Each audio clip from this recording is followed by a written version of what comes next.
Hi, everyone, and thank you for joining us. My name is LaTessa Gray. I am a third-year law student at Howard University School of Law, and I'm very fortunate to be sitting here with Idris McKelvey, who is Vice President and Lead Patent Counsel of Estée Lauder. So thank you for coming and sitting with me and having this discussion. I look forward to it. No, thank you for having me. I'm glad to be here. So we can start with the beginning, as close as we can. So you decided that you wanted to pursue pre-med originally at Howard when you were an undergrad, and you ended up having a chemistry major, a math minor. I don't know why you would do those things, but that's the question. Why did you decide to pursue those avenues in undergrad? Yeah, so I think it was kind of preordained. So, as a kid, I was always interested in science and chemistry in particular. I had a chemistry set, and my parents took notice of that. And I think the natural inclination for a lot of parents is that, if you see that you have a child who's interested in STEM or science, then you want to funnel them towards medicine because you got a doctor on your hands. So that was my parents' instinct. And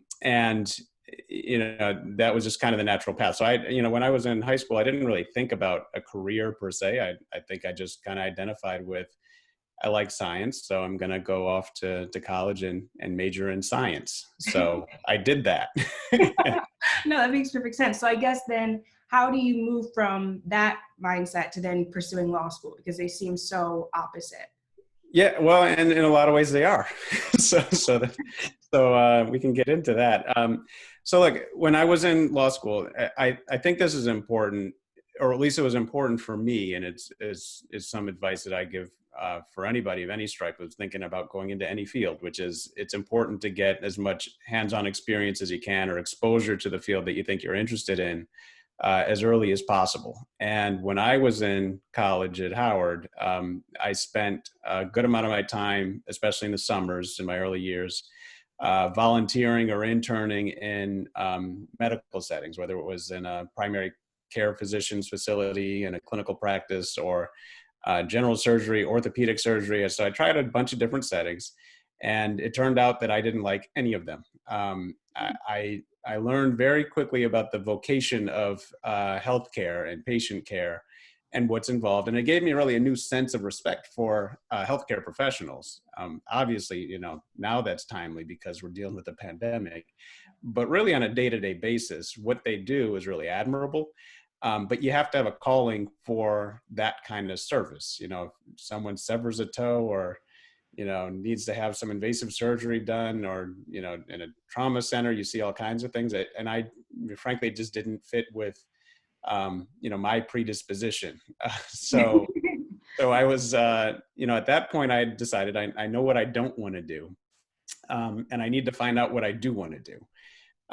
So I just kind of followed the same tact, which was, well, let me see if I can get some exposure. So I decided to work for Dr. Bakari at Howard undergrad as a lab assistant and get some exposure at bench chemistry and doing synthesis of small organic compounds and things like that, which was interesting, but I always felt like I was more of an introvert, so I wasn't sure that I wanted to spend a lot of time at the bench. But I didn't know what a lot of my alternatives were, at least not within science. And I still liked science. And it just so happened that he had a relationship with the Pharmacia Corporation, which at the time existed, but now they've been acquired by Pfizer. But at the time, they were located in St. Louis, Missouri, and they were looking for patent interns. So I didn't know anything about patent law at the time. I just knew that I didn't want to be a doctor. And he was my mentor and boss, really, when I was working in his lab. So he made the recommendation. He said, this opportunity is there. You're kind of exploring what you want to do with your future. So why don't you go out there and try it out? And I did. And then the rest is kind of history. I had a really good experience and I liked the team. In fact, my intention was to go there full time, but I think we'll get into that part of the discussion in some of the next couple of questions. Life just happens to you, right? You don't really choose what happens. It just kind of comes. So that makes perfect sense. Exactly. So notably, I think you went to Howard for both undergrad and law school. So what factored into making that decision to come back? I went to the absolute right places for all the wrong reasons. Is the way that I put it. So going back into when I was in high school, I went on a Delta Sigma Theta tour of HBCUs without having had much exposure to them. So this is my junior year in high school in that fall. And I know it was the fall because when we were touring schools, we dropped by Howard's campus during homecoming, which is absolutely a false representation of what Howard's about. But if you take a 16, 17-year-old kid to Howard homecoming from Buffalo, why would you go to any other school? So I was kind of conned into going to Howard, frankly. But I also, had some contacts and friends and people that I looked up to who happened to either go to Howard or who are alums. So there were some other, better bases for choosing Howard undergrad other than that. But I was so anxious to get to Howard that I actually joined Dr. Boca Cole's program. She's not there anymore. As a pre-professional. So I went to Howard. I actually was on Howard's campus before my graduation in the pre-professional program. And my mother had to call me back home to go to graduation because I said, why do that when I'm already here? So I loved Howard undergrad and still do. And then, going down, further into the path of using the wrong reasons to pick the right school, I applied to a bunch of other law schools and Howard gave me the most money, which is not necessarily the wrong reason. Wrong reason at all. I would say that's a very smart reason. Right? Thank you. But that was what was top of mind. So, did I know much about its IP program at the time? I frankly did not. I knew I wanted to be a doctor, but I did not research the kind of empirical criteria that you think you should otherwise look into when you're weighing schools against one another. But Howard was convenient. Howard gave me the best opportunity to come out of school with as little debt as possible, which I still do endorse. So again, for different reasons now, because students are so saddled with debt, I think it's something that should definitely be looked at. But, much like the story had been all along, I, by happenstance found an opportunity to go and work in the patent field through a mentor that I had. And then I decided to go to Howard Law School because the balance sheet looked right. Everything was adding up. Exactly. And now all these years later, I have nothing but love for Howard. I think it was a great choice. It led me down the path that I'm down now, and life couldn't be better. So I've been very fortunate in a lot of ways, but Howard has been at the center of it. So I love my Howard experience. Yeah, as a future alum, I can echo. So what, I guess, skills or qualities do you think maybe you've displayed kind of consistently throughout your career that have factored into your success?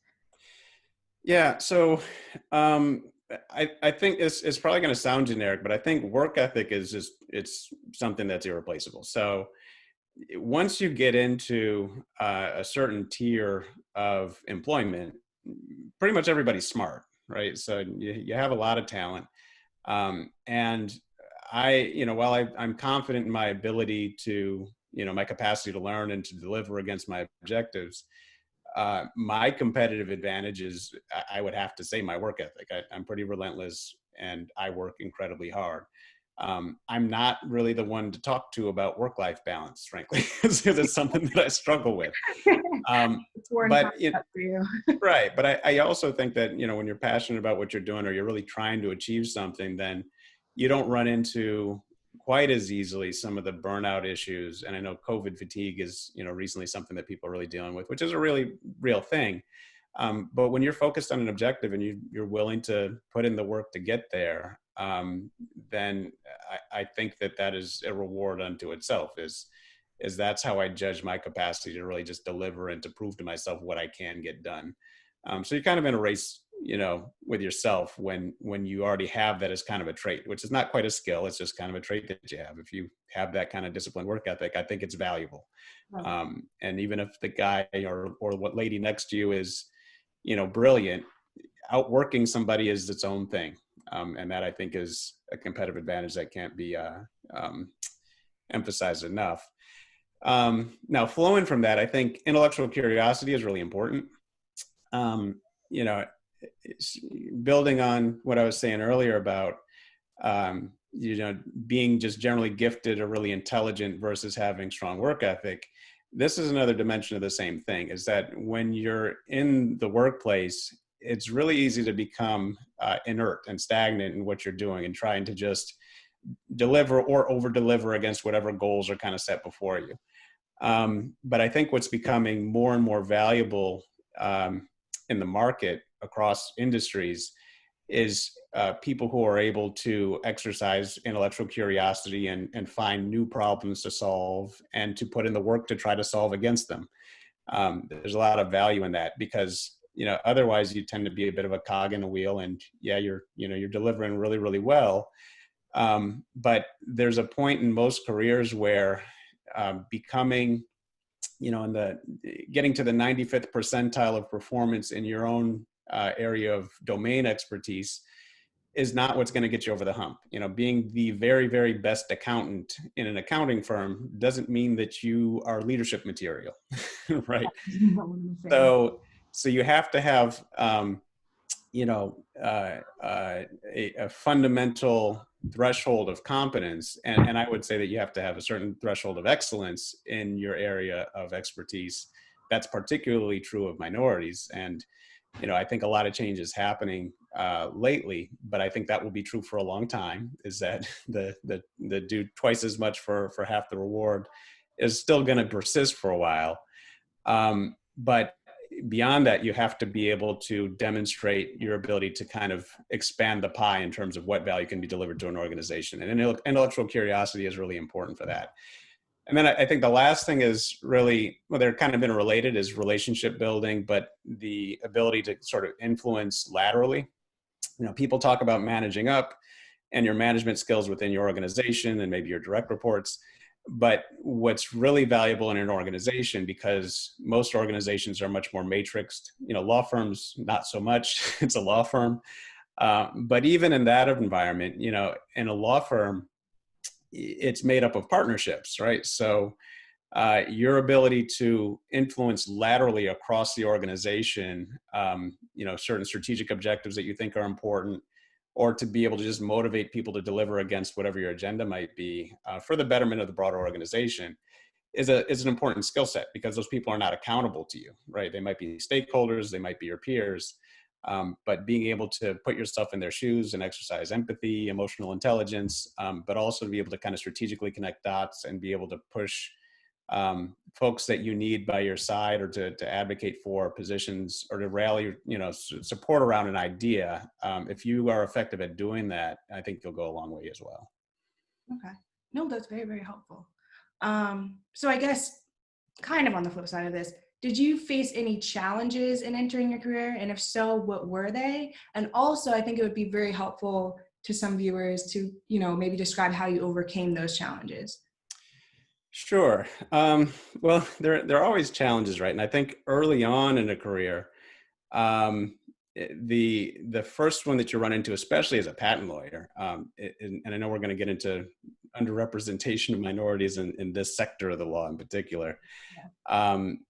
I think this is true, which is, you're going to walk into a room where you're going to be the only one who looks like you, and people are going to draw certain conclusions, particularly around competence, when you're in those environments. And it can be really tough, I think, early in your career, because you're going to feel insecure anyway. When you come out of law school, it doesn't really matter what area of law you go into. I still make the joke that, you go through 2 semesters of contract law and you don't review a contract. So there's a lot to learn on the other side of your legal education and getting over the bar. So you're kind of in a vulnerable place. And when you're in an environment where there aren't a lot of people who look like you, and people are drawing conclusions based on that, you can feel very insecure. And I know that for the first, frankly, 2 years of the job that I had, and when I first came out of law school, I took a job at Procter & Gamble in their patent department. For the first 2 years, I thought I was going to get fired because I didn't know what I was doing. And it took some time in finding the right mentors,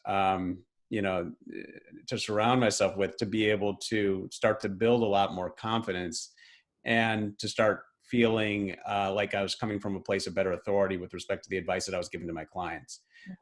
So I think the first thing would be, at least, what my experience was, is that you have to embrace what you don't know. And one of the key pieces of advice that I got when I was on that job was, if someone asks you a question, especially if you're giving some sort of presentation to a broader audience, is that you don't want to fake it. So, people will say fake it till you make it. And I would say be careful about that, because you can risk a lot of authenticity.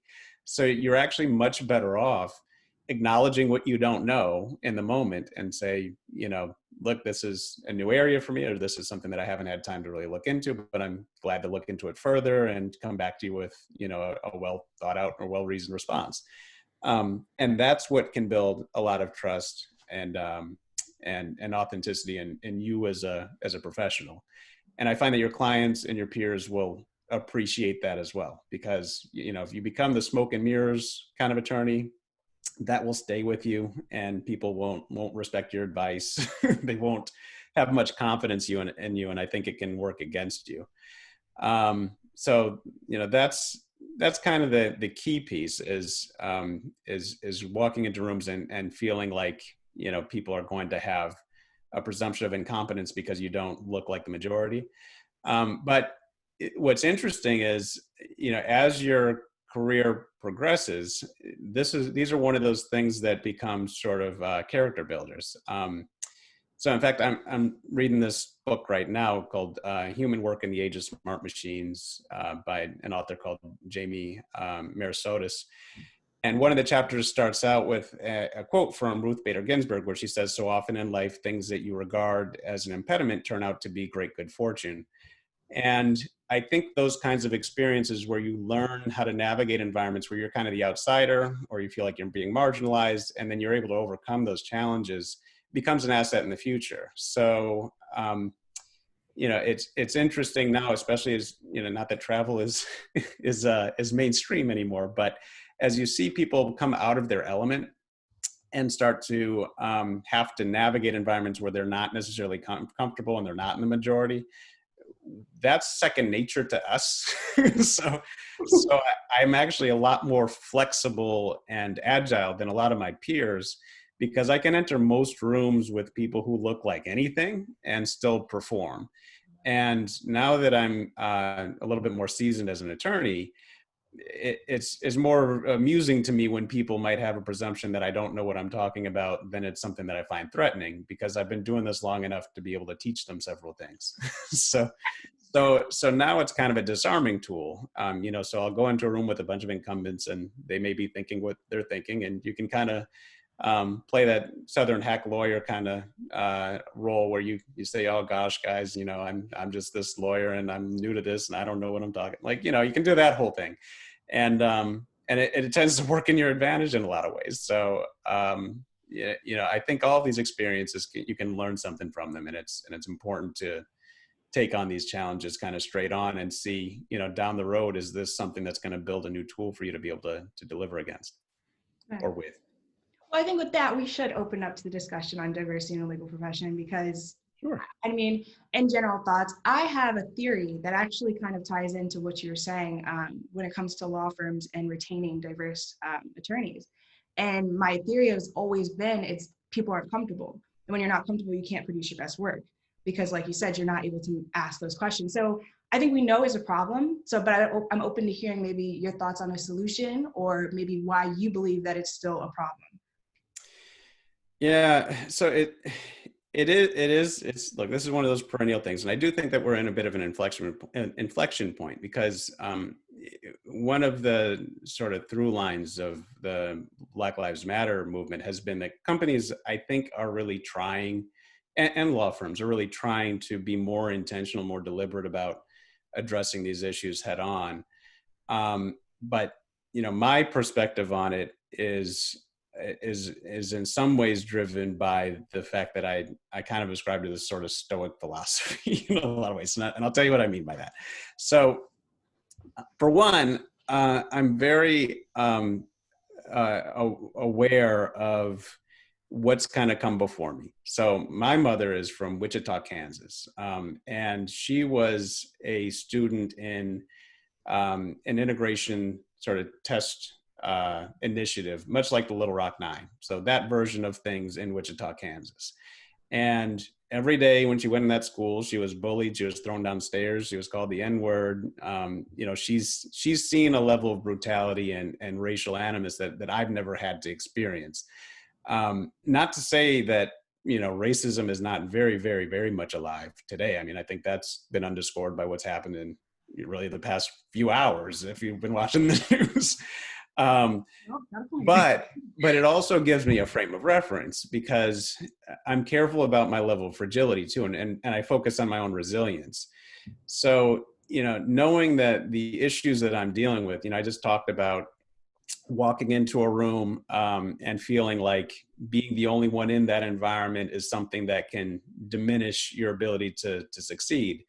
One of the things that motivates me is understanding that the generation before me, the parents who raised me, didn't even have that opportunity to be the only person in that room, right? And if what they were dealing with were things like people throwing them downstairs and calling them the N-word every day and burning crosses and, everything that you could imagine in the 60s, then I can have a bit of a thicker skin than some of what I think I tend to see. It doesn't mean that you don't raise your voice and point out injustice as it happens and inequity and micro inequities, all of that. I think that's important. But it's also important to, keep kind of plowing the field that they've kind of plowed for me and kind of look at this as, this is where I am on this timeline towards a better future for my children. So if the story that my parents were telling was, generationally something that I would hope not happen today, at least not at the scale that it did to them. If this is a cross that I have to bear as being, a vice president in an organization where there aren't enough minorities and I need to do what I can to create more opportunities for advancement, that comes from a place of privilege largely for Black people. The other component of it is my own performance. So creating more opportunities works in tandem with my own capacity to deliver. And that's something that I really preach with, students, more junior attorneys, and really anyone who will listen, is that there's been this, on the inequity side of the equation, we haven't had a seat at the table. We haven't had enough opportunities. And there's a lot of untapped talent in the Black community. That being said, you got to make sure that you're talent. And that's my obligation. And I think self-awareness is important. And I think it's also important to solicit uncomfortable feedback from the people around us. Because right now, I think a lot of employers, especially, my white peers and counterparts, they don't always know what to do. And it can be a challenge, or at least I observe a challenge from them in knowing how to navigate trying to create opportunities for minorities and Black people in particular, while also having the level of comfort that I think is necessary to facilitate that, because all this is based on trust. They don't want to say the wrong thing at the wrong time. They don't want to come off as overly critical. They're worried that the way that minority or Black candidates or their employees might receive negative feedback as being prejudicial in some way, shape, or form. And I'm sensitive too. I try to have self-awareness as well, but I have my antenna up for slights too, but I try to work against that and look at it as my own unconscious bias, because really the most important feedback that you can get from your boss or your peers is that negative constructive feedback, because that's what gives you an opportunity to grow. It's really easy to give and get feedback that's positive, where people just pat you on the back and say, you're great and you're a high potential and we love having you on board and we hope we can retain you. And that's kind of what they're looking for. And for me, it's nice. It builds your ego, it makes you feel good.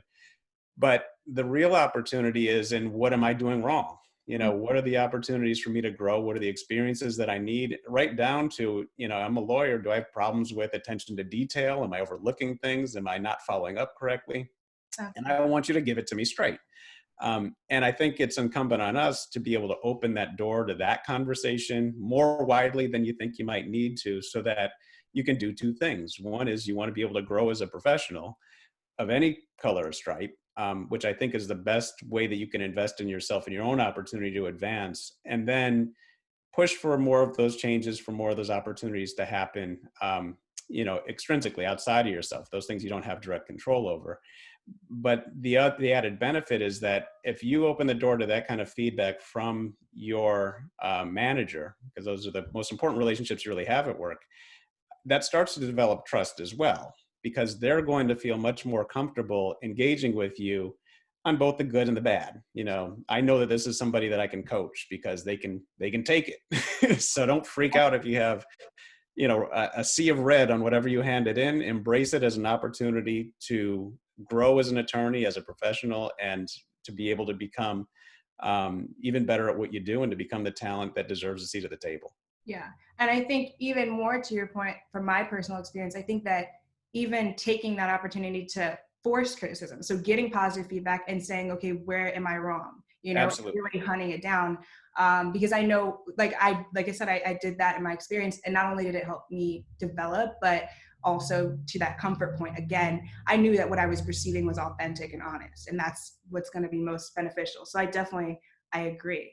So do you have those same thoughts, I guess, as it pertains to IP generally, and then in patent law, or do you see any different patterns as it pertains to diversity that are specific to those areas? Yeah, well, it's the pro and the con of being so underrepresented in patent law is that it's a small community and we tend to be pretty supportive of one another. So, if someone knows a patent lawyer, certainly in-house, anywhere in the United States, there's usually 1 degree or less of separation between me and them. So we're pretty tight knit and we're pretty supportive of one another. Now, would we want to see more of us? Absolutely, we would. And that pool of talent, I think, is not being tapped at the right point. So, for example, going back to my story, had I known about intellectual property law or patent law much earlier on, then that might have been the direction that I would have chosen if it wasn't for happenstance in working for Dr. Bakari.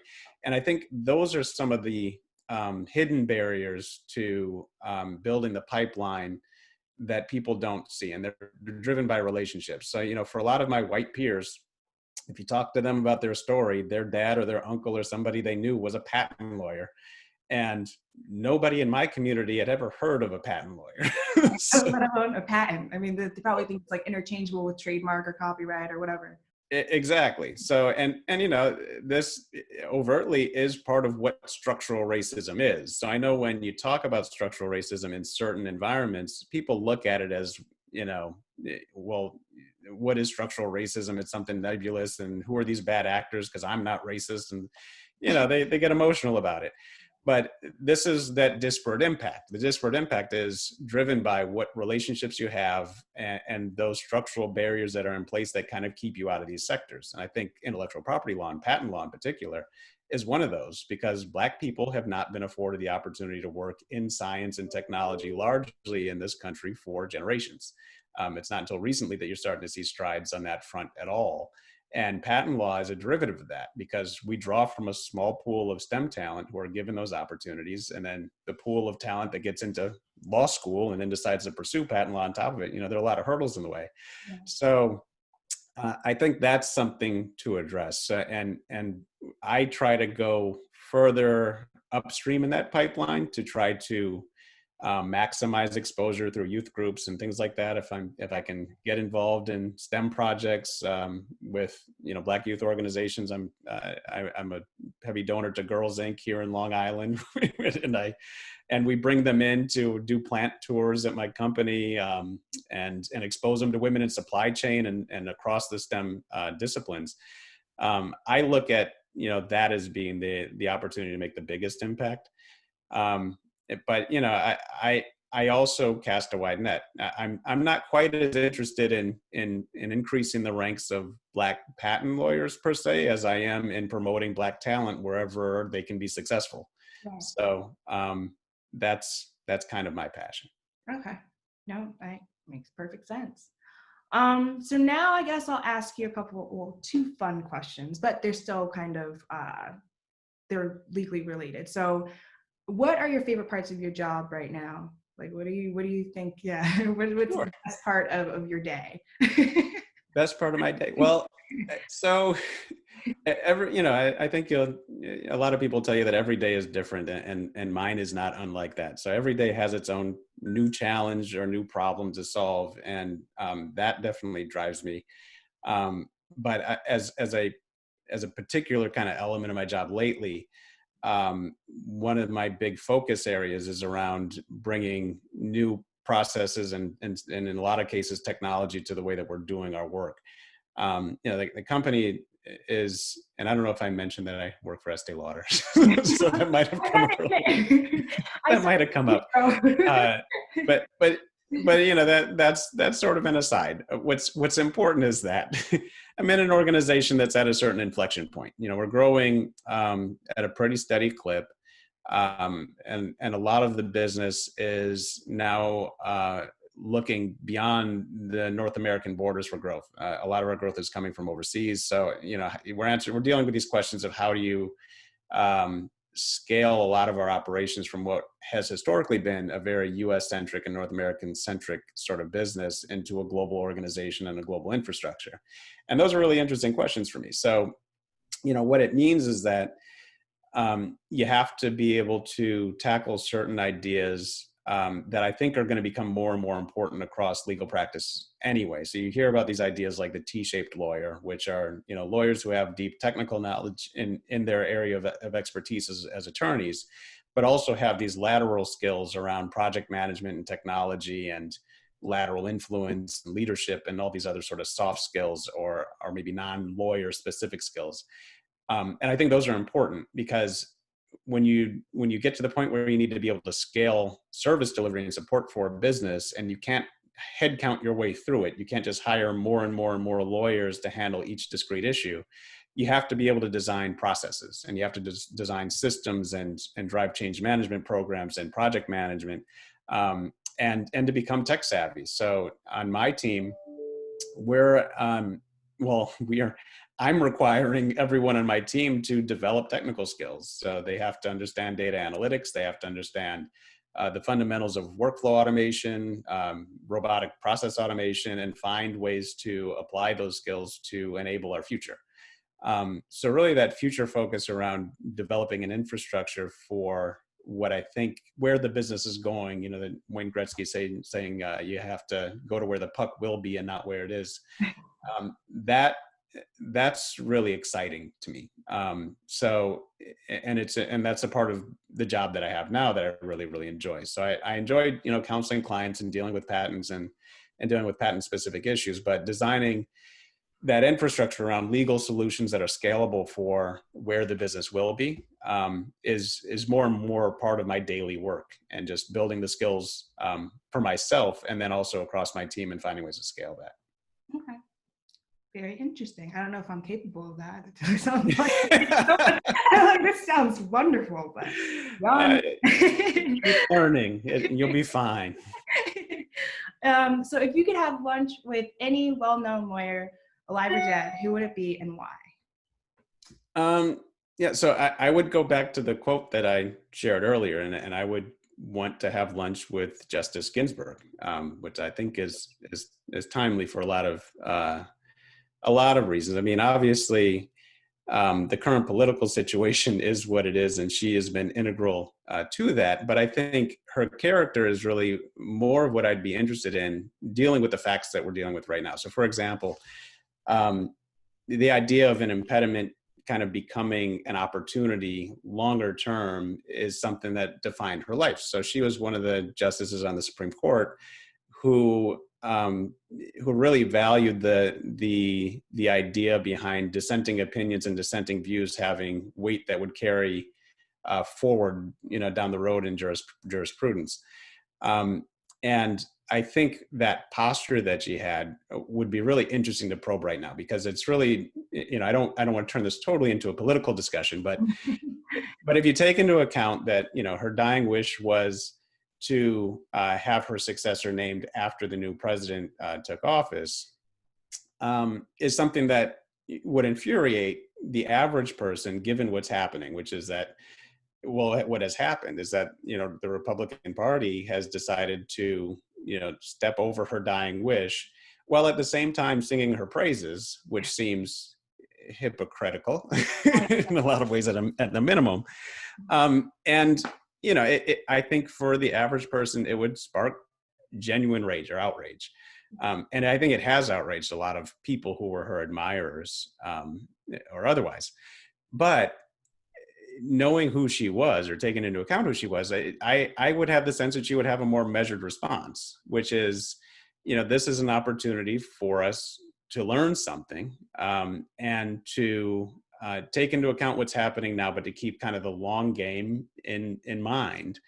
And what is happening today may be what needs to happen to some extent to actually move things forward along the natural course of history. And we've seen this kind of stuff before. So, when you look at Reconstruction in the South and what happened afterwards, and you see that we elect our first Black president, and then follow that up with whatever you might call Donald Trump. These past 4 years were. but these things were largely foreseeable, is that, you make progress and there's a backlash. Right. Donald Trump can, in my view, be defined as a backlash. Yeah. But when you look at demographics, you have 2024, not too far off, and the demographics will be changing away from the Republican Party by then. Maybe many of the baby boomers who are older, whiter Americans who had very conservative values are frankly dying off. By 2028, you have a new electorate with a lot of younger, browner, more progressive people in the electorate, and more of those, sort of conservative folks fallen by the wayside. I think that we're at a place where this is sort of, that the powers that be sort of grasping at what they can along the way to try to retain power and to try to confront where they see the country going. And I think that's what Donald Trump represents in a lot of ways. And also, I think, if you look back at the Obama presidency, it always gave me pause when people said, this is a sign that we're post-racial, because we knew that that wasn't true. and in the long arc of history, I don't want to say that Donald Trump, that there's much positive that came out of this, because there isn't. But it's a data point. And I think it's a counterpoint to the idea that America, at the time of the Obama presidency, a friend of mine actually gave me this line, and I think he pulled it from somewhere else, so I can't really give proper attribution. But he said something to the effect that, Obama showed America who we could be, and Donald Trump showed us who we are. Yeah. And I think that that's pretty profound, because the current state of the election, the fact that they're still counting ballots while we're in this meeting, is evidence that Donald Trump is a symptom, or actually a reflection, of what's already in America. Absolutely. And if we didn't have Trump in office and we had Hillary Clinton, that narrative and kind of that deceit, really, that we were further down the line of progress, or the road of progress, than where we actually are, would have persisted. And this may be the wake-up call that a lot of people needed. This may be driving, and I think it is driving, Black Lives Matter and a lot of the social reaction in a positive way to a lot of the issues that we already saw. And I don't know that those things would have surfaced under a Democratic presidency. And I think over the arc of history, somebody like Ruth Bader Ginsburg would probably point to a lot of those things and said, while Trump has done a lot of damage to our democracy and to individual lives, this may have been one of those kinds of things that brings a mirror to who we are as a country and forces us to grapple with issues that were always there. And I think it might drive long-term progress. Yeah. I mean, I was looking forward to the election because I wanted to, for that exact reason, I wanted to see what our country believed in. Knew it. Yeah. But yeah, it broke my heart. It's breaking my heart to even see that it's as close as it, like even seeing 69 million people, it's just like, man, really? So heartbreaking, but hopefully it'll turn out the right way. Hi. We have a visitor because there's a pandemic. She's getting a special appearance. Daddy, Scar's out with Emma, so after you're done with all your meetings, can you take me out for frozen yogurt? This is what was urgent. It's urgent. I need to know. I will talk to you later, Nadia. Bye. What time? Bye-bye, buddy. I need to know what time. She has to know what time we're getting your frozen yogurt. So I hope that was helpful for our discussion. Dad, what time? Nadia. I knew it. I definitely called that. This Okay. is my life. Yeah, but it sounds when she's adorable. But she still loves Thank me, you. you know. At least she's asking the right questions. Like if we're gonna That's when the is it gonna priority. happen? Well, all right. So now I want to get into some like maybe helpful information for young attorneys and also some of the law students. So first, any advice for law students who are interested in IP? And then following up with that, our young fresh attorneys, you know, that just passed the bar, any advice for them furthering their careers?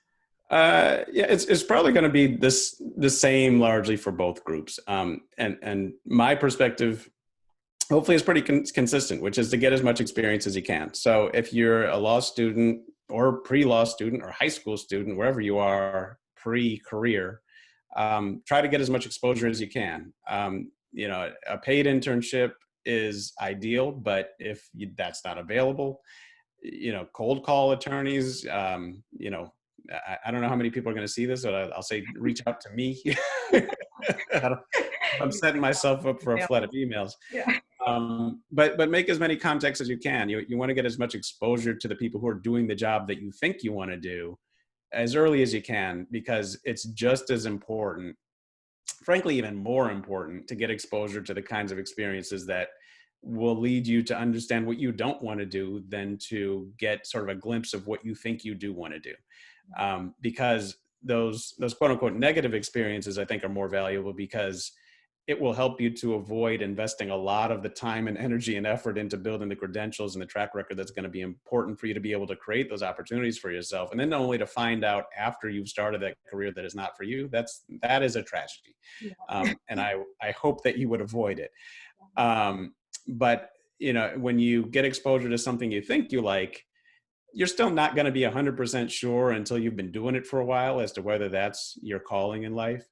But those experiences you can have to kind of rule things out and check them off your list will make that latter decision much easier, to try to focus your attention on a smaller basket of options than to, you know, just kind of blindly focus on a singular path.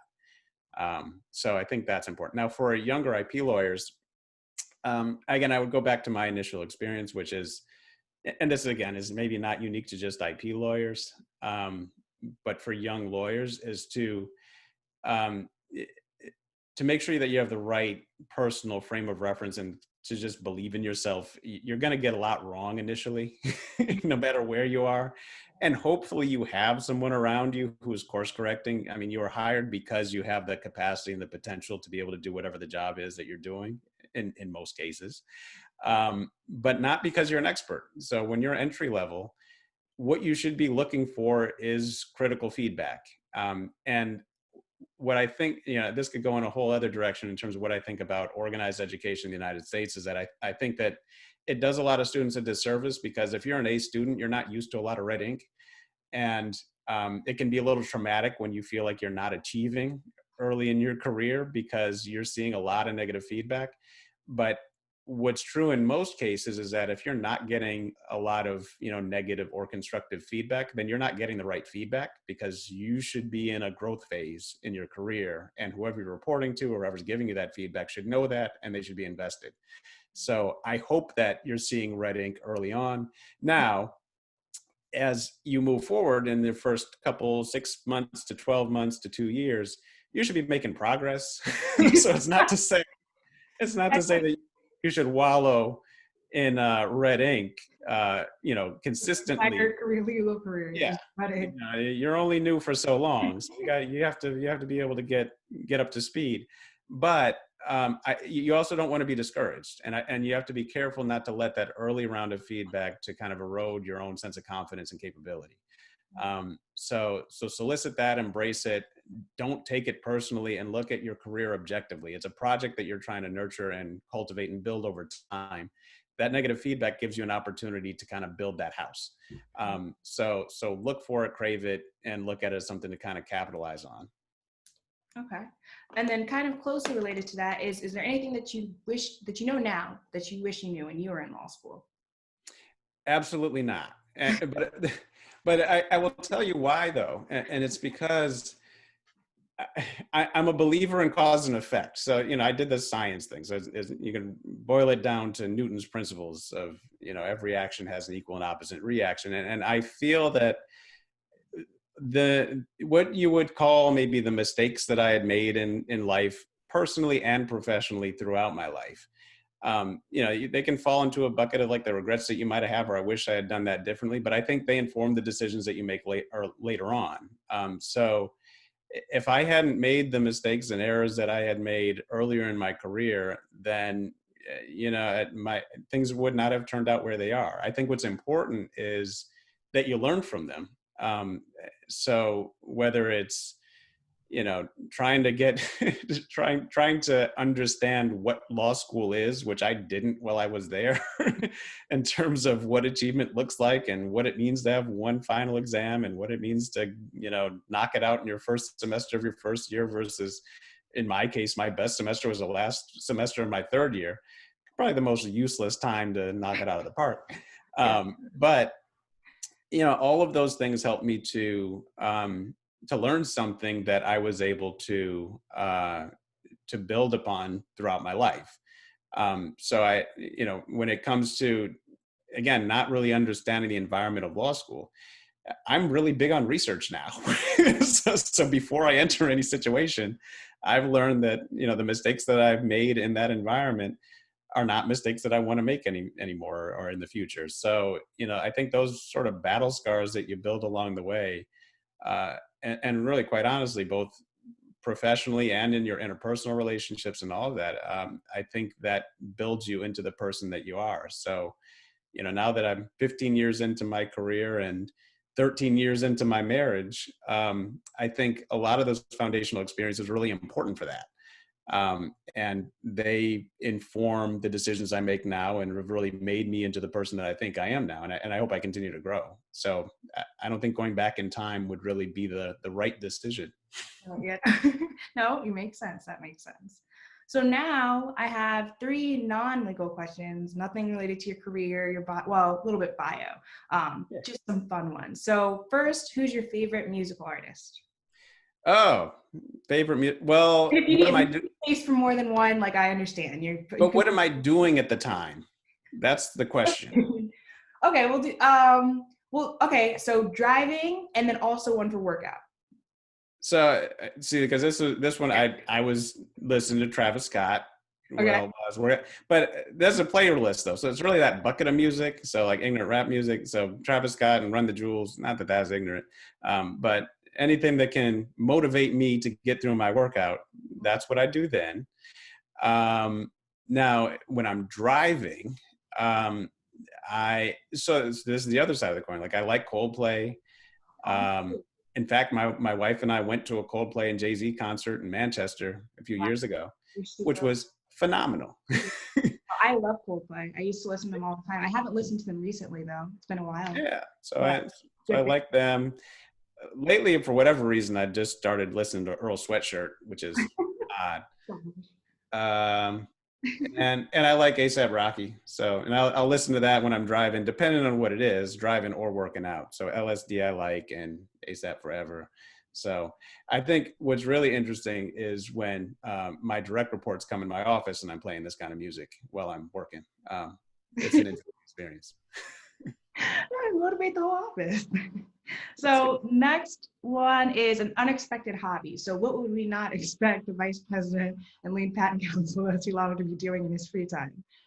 That's funny. I'm trying to think of what people would expect that kind of person's hobbies to be.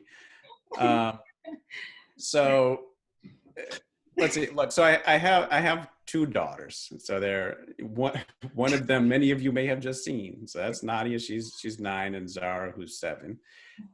So my hobbies have changed since I became a father. But I think it's maybe I don't know if it's even politically correct anymore to call parenting a hobby. It's part of what I am. But I like spending time with my daughters. So that is kind of eaten into some regular hobby time that I would normally have. But what I will say about parenting, not that this is even answering your question, is that it's its own adventure. Like for making a person is really bizarre. So it's a strange experience to make a person. And my wife would take exception to that because she would say that she made those people and that I just played a supporting role. Yeah. She's right, to be clear, because I was in the hospital.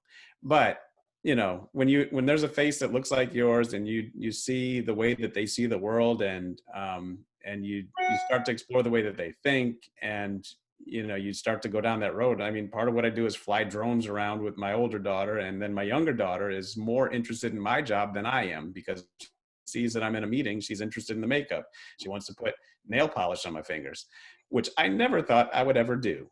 It's fine for people who are into that. I'm not, but she wants her daddy to try on. I do that to my dad when I was younger. So There you go. You know? So we do that. Now on the more recreational side of things, I still play video games. So I have a PlayStation 4. I'm probably going to buy a 5. Still do that. When we can, we ski. So this is something that people don't always expect, but I'm from Buffalo, so I don't know what you would expect, but I grew up skiing and I used to race giant slalom. So I still do that and help to teach my kids to learn, and we do it as a big family outing. But like I said before, work ethic is something that I think is a competitive advantage of mine. And for a lawyer, it means it does take up a good amount of my time. But at the same time, I try to make sure that the quality of time that I spend with my family is substantial and that it's meaningful. And we try to share experiences. So we used to travel a lot, not so much anymore.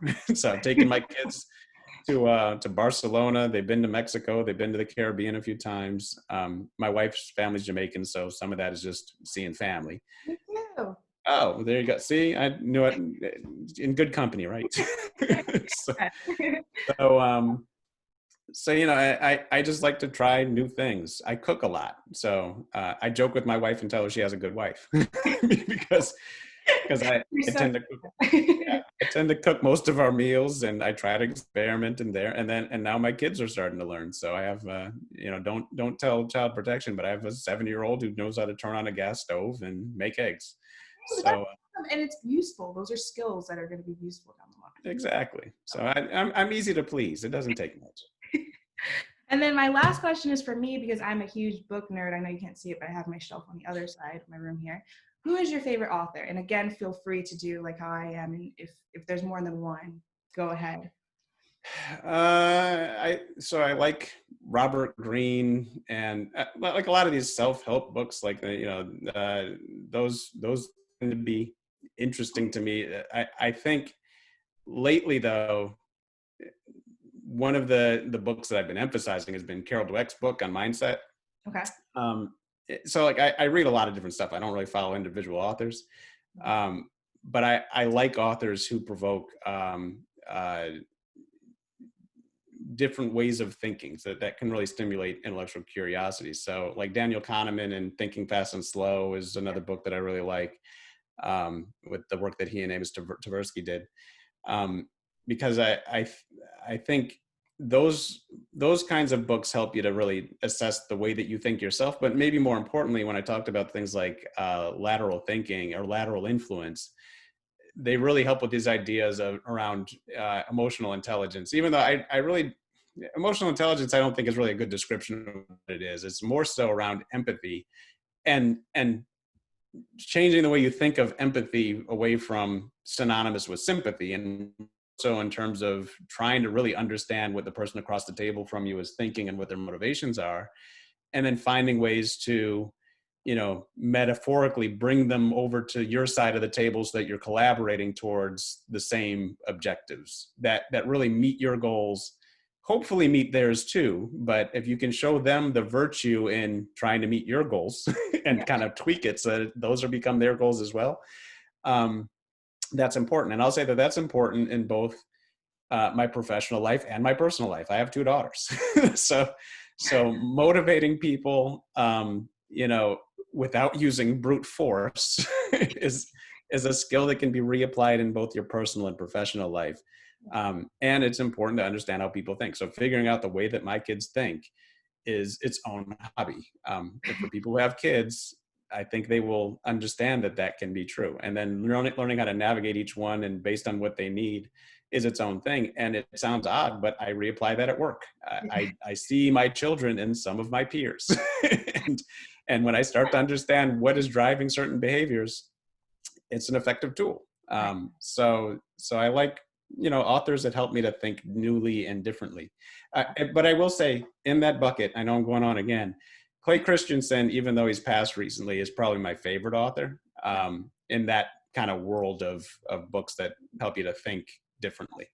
No, and it seems like you are like a common theme for you has just been like, I don't want to say investing in yourself because that seems so like generic, but like taking really, the time and like responsibility for your own growth in a sense. And so that comes down to even liking books that are, I want a book that's going to help me think in different ways. You know what I mean? Like, like no one else would think about it. Like most people are like, oh, I like, Harry Potter, but I think that's awesome. I think it's a good thing. Like, not, Well, look, I will say this, and I see this with the team that I manage now, and just in general, is that people are really oddly uncomfortable with an honest assessment of themselves. Like the worst part of the year for everybody is when they have to go in for their annual review and see what somebody else thinks of you. And throughout the year, those self-assessments are almost never honest. Everybody thinks that I think, I would forget what the statistic is, but it's something along the lines of 80% of drivers think that they're better than an average driver, which mathematically does not work. So I embrace this idea of trying to really understand myself. What are my strengths, my weaknesses, my hangups? Like, how can I figure myself out so that I know where my growth opportunities are so that I can be successful personally and professionally? And books that help me to think differently about that, I just find to be interesting and useful. No, I agree. I've maybe read about like 2 or 3 in my whole time. My life. There's time. Just keep reading. That's one book that I read though. Have you ever read Outliers? Yeah, so Malcolm Gladwell. Yeah. That's technically kind of like self-help. And I like that book. So it is. If you like that, you'd also like the Freakonomics books. There's Freakonomics and Super Freakonomics. Like those, on a more of a macro level, those help you to think about the world differently in a lot of ways. And one of the best segments of, I forgot sort of the sequel, but one of the most interesting segments is actually with the author actually goes into the inner city in Chicago and starts to deconstruct the economics of running a drug empire. Okay. And what that looks like. It's like what are the incentives around? And I think that it's that kind of stuff intrigues me. Yeah. No, I understand. Sounds pretty interesting.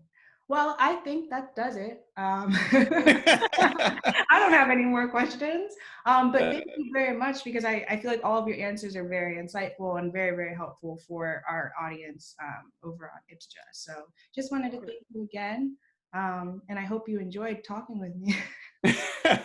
No, this has been fantastic. And look, what I will also add is, and this is going to date me quite a bit, but having been on the founding executive board for IPSA, seeing how the organization has kind of grown and flourished since then is really inspiring. So I'm really happy to see that it's, for one, still around, and that you guys are kind of carrying the torch even further, because this was a bit of an experiment for us. We were trying something new, but I see a lot of progress and potential going forward, and I'm glad that we're kind of building more of a community around IP law at Howard.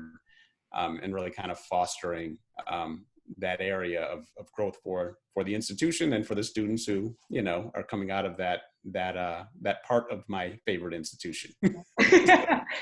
So you guys make me proud. We're gonna try our hardest to continue to do so. IPSA has some great projects we're working on this year, and we want to be able to do something impactful, especially because with the virtual environment, it's hard to be active, and we still want to be as active as we can. So. Right. Nice having, people in our corner. But well, I'm always here. So I'm glad to do this again, or however else you guys would like to engage. I always want to make myself available. So in the meantime, it's been a pleasure, and I'm glad we got to meet, Tessa, and have a good weekend. Thank you. You too.